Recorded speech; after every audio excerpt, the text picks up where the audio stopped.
Let's continue Unit 2 ESBM lecture number 3। और ये lecture थोड़ा सा लेंदी और आईएमपी है। ये टॉपिक में हम दो क्वेश्चन पढ़ेंगे। Point number 1, method of generating idea. वो तुमने देखेला सोर्सेस, कौन सी मेथड से आपको आइडिया मिलेगी। यहाँ पे मेथड यानी कौन सी मेथड है जिससे आप आइडिया को जनरेट कर सकते हो। Clear? Explain the various methods of idea generating. The entrepreneur can use several methods to generate and test new idea. This method include focus group, brainstorming, problem inventory analysis, सब detail में देखते हैं। तो focus group क्या है, ध्यान देना, MCQ के लिए भी बहुत आईएमपी है और समझ भी लोगे तो लर्न करने की ज़रूरत नहीं पड़े। ऑलरेडी मैंने आपको पहले से ही बता दिया है कि ये पूरा सब्जेक्ट ही इजी और प्रैक्टिकल है। First method is focus group. Focus group have been used for variety of purpose since 1950. Focus group is usually a group of 8 to 14 individuals who provide information in structure format. Structure means systematic format. कितने लोगों का group होता है? 8 से 14 लोगों का, individual का। Under focus group there is a moderator. Moderator का मतलब एक जात का लीडर जो ग्रुप को लीड करेगा। Who is the leader of the group? He lead group member for in depth discussion. In depth का मतलब होता है डिटेल डिस्कशन के लिए एक मॉडरेटर होगा जो देख रेख रखेगा, जो स्टडी करेगा, जो एनालिसिस करेगा और जो ग्रुप को लीड करेगा। The purpose of discussion is to generate a new idea. मकसद क्या है? एक ज मकसद है कि कुछ नई आइडिया को जनरेट करना। It is not a question answer session. याद रखना, एमसीक्यू में आ सकता है कि यहाँ पे सवाल जवाब नहीं करने, यहाँ पे आपको आइडिया जर्मिनेट करना है, जनरेट करना है। The moderator focus the discussion in a directive and non directive manner. यानी डायरेक्टली और इनडायरेक्टली हर तरीके से मॉडरेटर जो डिस्कशन हो रहा है उसके ऊपर एनालिसिस करेगा, डिटेल स्टडी करेगा, ठीक रखेगा, फोकस करेगा। The member of the group are encouraged to new idea on the basis of comment of। सीधी बात है ना कि अगर कोई टॉपिक दिया कि भाई ये टॉपिक पे आपको डिस्कस करना है, तो मैंने कुछ इसका बताया कि भाई ये चीज़ में ऐसा होना चाहिए, तो दूसरे मेंबर मेरे सजेशन को सुन के, मेरी राय को सुन के अपना ओपिनियन देंगे कि हाँ बता रहे हो वो बराबर, मगर इसमें जो ये चेंजेस आना चाहिए ना, इस प्रकार कोई पर्टिकुलर आइडिया के ऊपर डिस्कशन होता है। All this can create new idea which can fulfill the market need. For example, one company interested in women's sleeper market received its new product concept from warm and comfortable sleeper that fit like an old shoe from a focus group of 12 women from various economic background। देखो उन्होंने employ नहीं लिए थे, अलग अलग 12 लोग, औरतों को लिए, क्योंकि अपना प्रोडक्ट औरतों का था। in Boston area. The concept was developed into new product which succeed. Clear? Succeed हुआ क्योंकि तुम यहाँ पे इंडिविजुअल लेके चलोगे ना, तुम पर्टिकुलर प्रोडक्ट पे डिस्कशन करोगे। Second method is brain storming. नाम से पता है, ब्रेन मीन्स दिमाग, स्टॉर्म मीन्स यूज करना। तो ब्रेन स्टॉर्मिंग का मतलब क्या हुआ? प्रॉब्लम को सॉल्व करने के लिए अपना दिमाग का इस्तेमाल करना। क्लियर? देखते। Brainstorming was an originally applied by Osborn company in 1938 in America. क्योंकि एक अमेरिकन कंपनी थी ऑसबॉर्न, उसने 1938 के अंदर ये टेक्निक से प्रॉब्लम का सॉल्यूशन निकाला था। Brainstorming is a group method. याद रखना, ये भी ग्रुप मेथड है फोकस ग्रुप की तरह। For obtaining new idea and solution. Brainstorming means using the brain to solve the problem, to storm the problem. Simple है। This technique believe that when people meet and participate in a systematic group, that is organized group, they can be encouraged to provide new creative idea. तो वो लोग क्या हो गए, नई idea देने के लिए encourage हो गए. The brain storming following rules, मगर इसके रूल्स ध्यान देना, क्योंकि अगर तुमको पढ़ना है रिवर्स ब्रेन स्टॉर्मिंग पढ़ना है, राइटिंग ब्रेन स्टॉर्मिंग पढ़ना है, तो आपको सबके बीच में डिफरेंस पता होना चाहिए. तो ब्रेन स्टॉर्मिंग के 4 रूल्स क्या है. Number 1, no criticism is allowed. गलत बात बोलनी नहीं है, किसी की बात को काटना नहीं है, यानी कुछ नेगेटिव कमेंट नहीं करना है. Number 2, free willing. Free willing का मतलब, भाई तुम्हारी सोच जितनी बड़ी जा सकती है वहां तक सोचो, उसकी कोई सीमा नहीं है. Free wheeling is encourage. Member have to think without any limitation. The wider the idea the better. Clear. Number 3, quantity of idea is desire. Quality important नहीं है, क्वांटिटी, नंबर्स, कितनी आइडियाज मिलती है. That is the greater the number of idea, greater the chances of emerging idea. Clear. तो पहला था, कोई नेगेटिव कमेंट नहीं करेगा, आपको फुल्ली छूट है, आप जितना हाई लेवल तक सोचना चाहते हो सोच सकते हो, और जितनी ज़्यादा क्वांटिटी में तुम आइडिया दोगे उतना बिजनेस के लिए अच्छा रहेगा. And point number 4, combination and improvement of idea and encourage. यानी member can use idea of other to develop some new idea. जैसे एग्जांपल के तौर पे बात करें, 5 लोगों को बुला के मैंने कुछ 5 लोगों की सजेशन ली, तो कॉमन है मेरे पास ऑप्शन, अब 5 नहीं रहे, 6 रहे, कहूँ 5 लोगों की 5 सजेशन को मिक्स कर दूंगा तो छठी सजेशन बन सकती है. तो ये भी ओपन था कि भाई तुम दूसरे के आइडिया को कॉम्बिनेशन लेके इम्प्रूव कर सकते हो. Brain storming provide fun to all member. क्यों फन टू ऑल मेंबर, क्योंकि तुमको वहाँ ओपन एनवायरनमेंट में फ्रीली बोलने का मौका दिया जाएगा. Because there is no one denominating and no one criticising. क्योंकि यहाँ पे तुम्हारी जितनी सीमा सोचे सोचने की वहाँ तक जा सकते हो, और आपको कोई क्रिटिसाइज करने वाला भी नहीं है. Clear. Example, a large commercial bank successfully used brainstorming to develop a journal that provide quality of information to his client. Clear. Example के साथ आपको बता दिया ना, दिमाग का इस्तेमाल करना. Third method is problem inventory analysis. ये मॉडर्न ज़माने की मॉडर्न मेथड है. प्रॉब्लम इन्वेंटरी एनालिसिस नाम से पता चलता है. It is a method of generating new idea and solution bye focusing on problem. के पर्टिकुलर कोई लिमिटेशन है, कोई अनसेटिस्फाइड नीड है, या तो कोई बिजनेस में कोई प्रॉब्लम चल रही है, तो प्रॉब्लम को सॉल्व करने के लिए, नई आइडिया जनरेट करने के लिए आप ये मेथड का इस्तेमाल कर सकते हो. इन this method the list of problem is given to consumer. Such list include problem about product. Consumer have to identify the product with particular problem. Then they can make discussion about such problem, and such process provide new idea. This method can be used to test product idea. जैसे example के तौर पे बात करें कि suppose मैं market में कोई नया प्रोडक्ट लेके आया, जैसे 10 रुपये वाली इक्लेयर्स लेके आया, तो डायरेक्टली वो प्रोडक्ट मैं बेचूंगा नहीं, मैं क्या करूँगा, मार्केट में कुछ लिमिटेड यानी सैंपल के तौर पे कस्टमर को दूंगा, बोलूँगा टेस्ट माय प्रोडक्ट, क्या आप इसके लिए 10 रुपये दे सकते हो, आपका कोई सजेशन है, कोई फेरफार करना है.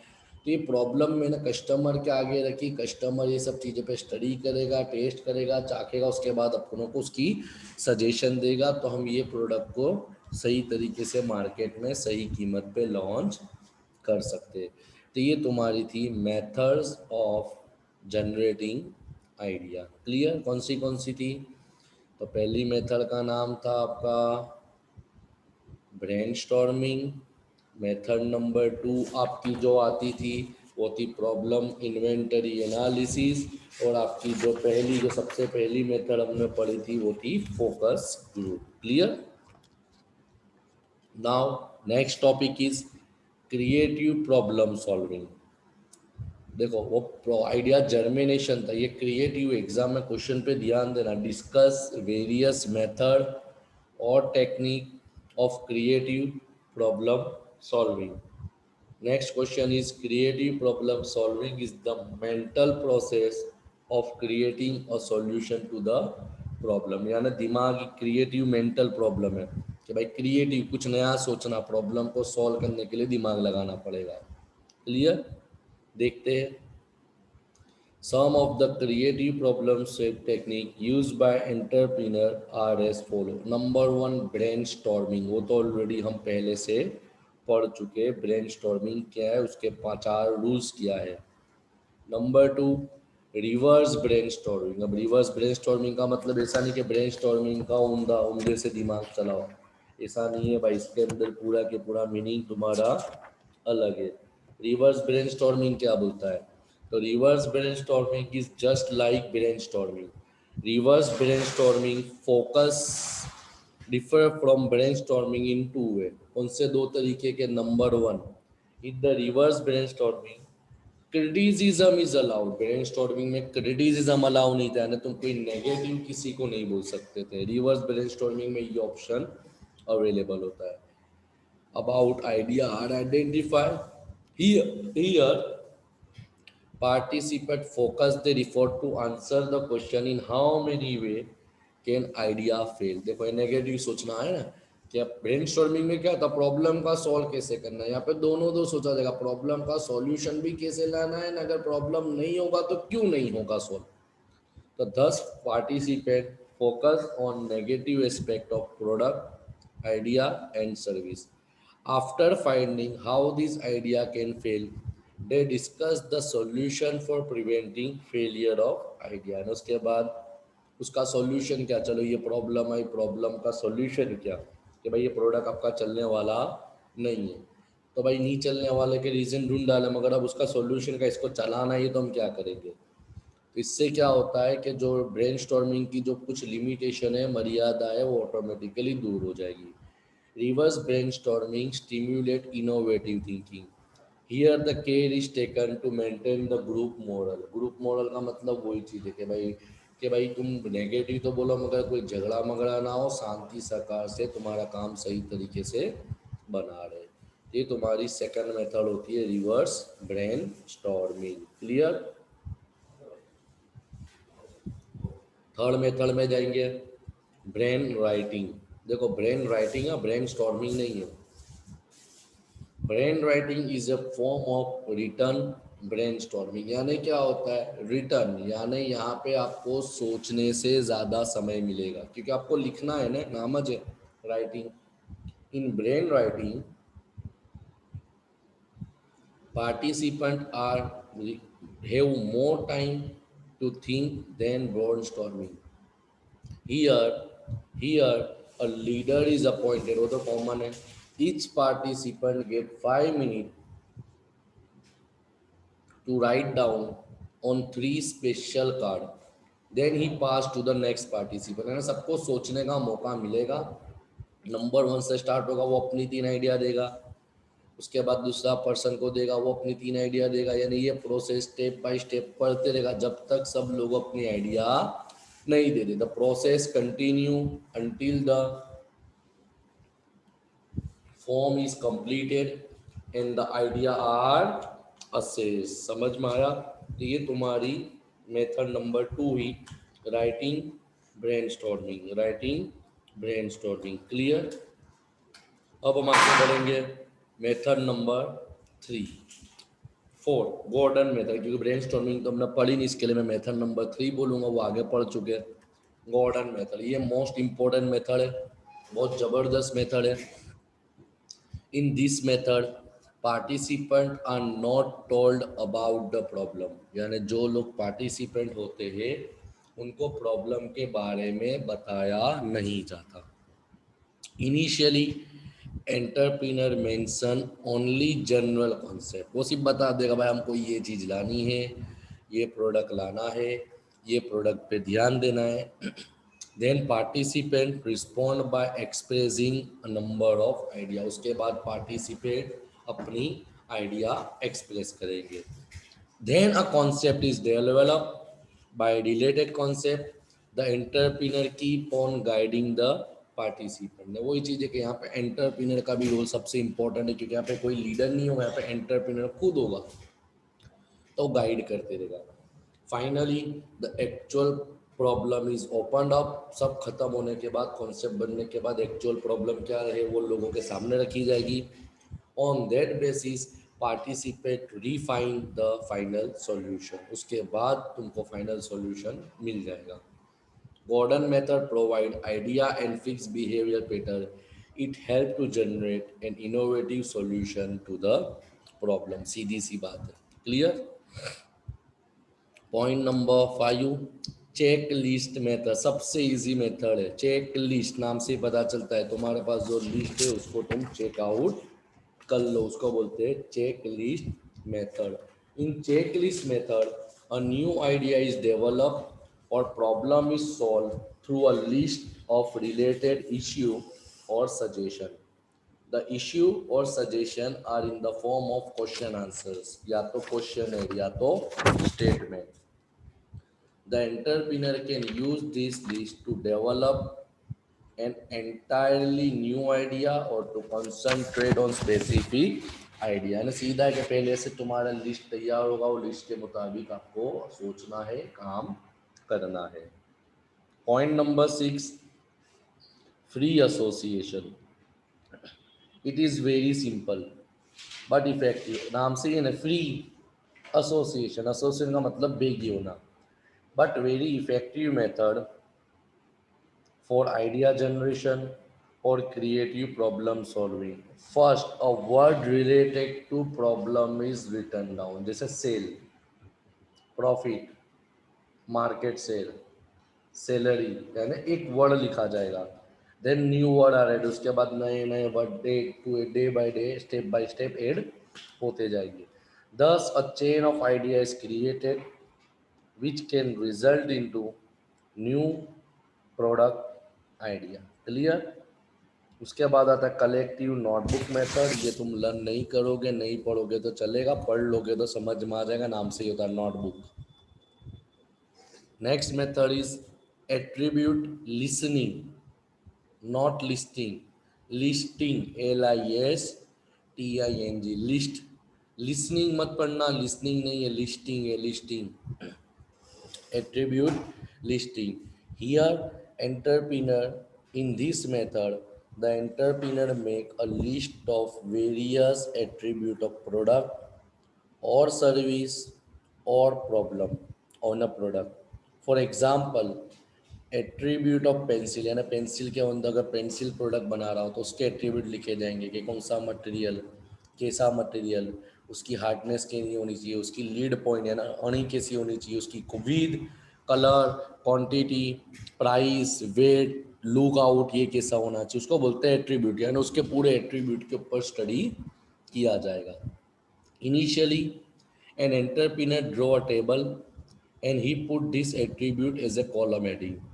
Before each column heading, the possible variation are listed by one। जैसे अपने टेब्यूलेशन बनाते थे, सेम वही कंडीशन है कि हेडिंग में लिख दिया जाएगा ना, उसके जैसे जैसे एट्रीब्यूट आते जाएंगे ऐसे ऐसे एट्रीब्यूट लिखते जाएंगे, लिस्ट करते जाएंगे। Then entrepreneur select and mix one item from each column. उसके बाद वो क्या करेगा, अलग अलग एट्रीब्यूट, सब एट्रीब्यूट तो तुम दे ही नहीं सकते, क्योंकि सब एट्रीब्यूट देने जाओगे तो हो सकता है आपका कॉस्ट बढ़ जाए, मार्केट में इतनी कीमत में तुम ना बेच पाओ, मे बी। और डिपेंड करता है तुम्हारी कंपनी की ब्रांड पे, कितनी कंपनी क्या मांगती है, क्वांटिटी के साथ साथ क्वालिटी को इम्पोर्टेंस देती है, प्राइस इंपॉर्टेंस नहीं देती, भाई महंगा है मगर हम क्वालिटी दे रहे हैं। तो ये क्या करेगा, एंटरप्रेन्योर अलग अलग एट्रीब्यूट को मिक्सअप करेगा and it prepare new mixer of component. वो उसमें से जो जो काम के लगेंगे उसको मिक्स करके नया एक कंपोनेंट, नया एट्रीब्यूट तैयार करेगा। Finally he evaluate and improve this mixer to ensure whether they are practically possible और नॉट। तो उसके बाद देखेगा क्या ये चीज़ पॉसिबल है या नहीं है। ये तुम्हारा था attribute listing. Next method is forced relationship. Forced, forced relationship. It is the process of forcing relationship between different product. Sir example दो तो जैसे समोसा लिया तो सॉस, पफ लिया तो सॉस, पेपर लिया तो पेंसिल, बराबर है। फिर उसके बाद तुमने एग्जाम्पल के तौर पे बात करें दूसरा, पेपर एंड सॉप, यानी कोई चीज को फोर्स करके दोनों के बीच में रिलेशनशिप पैदा करना। It believe that when we think different combination they can lead to new idea और न्यू सॉल्यूशन। सीधी बात है ना कि अलग अलग फोर्स करके दोनों को बेगी करना, या तो वो दोनों एक दूसरे के सब्सटीट्यूट प्रोडक्ट हो, कॉम्प्लीमेंट्री प्रोडक्ट हो, या डिफरेंट प्रोडक्ट हो। कोई भी दो प्रोडक्ट को लेके कंपेयर करना। मैं पेपर को भी सोप के साथ कर सकता हूँ, पेपर लिखने काम आता है, सोप नहाने के लिए काम आता है। तो भाई ये सब आइडिया से कुछ नया मिलेगा। जैसे एग्जांपल, सोपी पेपर, पेपर सोप, बराबर नहीं, सब तुमने पढ़ा हुआ है ना कि भाई साबुन ले जाने की ज़रूरत क्यों, कागज़ वाला आता है, वही तुम्हारा खाली पानी में लगा लो। ये सब जनरली लेडीज इस्तेमाल करती है, उनको पता होगा। तो that is called force relationship. And last point is big dream approach. नाम से ही पता है, बिग ड्रीम, बड़े सपने देखना। प्रोडक्ट को कैसे सॉल्व करना है, कैसे लॉन्च करना है, कौन सा प्रोडक्ट लाना है, किस प्रकार से लाना है, बड़ा सोचो, बिग ड्रीम, सपना type. Here, entrepreneur dream about the problem and solution. Thus, he think big. He record and investigate every minor possibility without considering negative. छोटी सी छोटी चीज के ऊपर वो रिसर्च करेगा। The base of this technique is to conceptualize idea without any constraint. Constraint means limitation. Until it get into workable form. जब तक वो यूज करने लायक फॉर्म में नहीं आ जाता है, वहां तक वो उस पर छोटी से छोटी चीज़ों पे, माइनर से माइनर चीज़ों पे फोकस करेगा, स्टडी करेगा, डिटेल इन्वेस्टिगेट करेगा। The patent, trademark, secret are various type of protecting on user, होता है ना सब में, तुम पढ़ोगे आगे। They are also known as intellectual property right for entrepreneur. तुम यही यूनिट के अंदर लास्ट टॉपिक में पढ़ोगे कि भाई कुछ ऐसी स्टडी करी, छोटी छोटी चीज पे भी ध्यान दे के तुमने प्रोडक्ट को निकाला, तो प्रोडक्ट का जो प्रॉब्लम था, लिमिटेशन था, वो दूर हो जाएगा। उसके बाद तुम पेटेंट करा लो, ट्रेडमार्क करा लो, कॉपीराइट करा लो। क्लियर? तो यहाँ पे तुम्हारा लेक्चर नंबर 3 कंप्लीटली कवर होता है। ओके।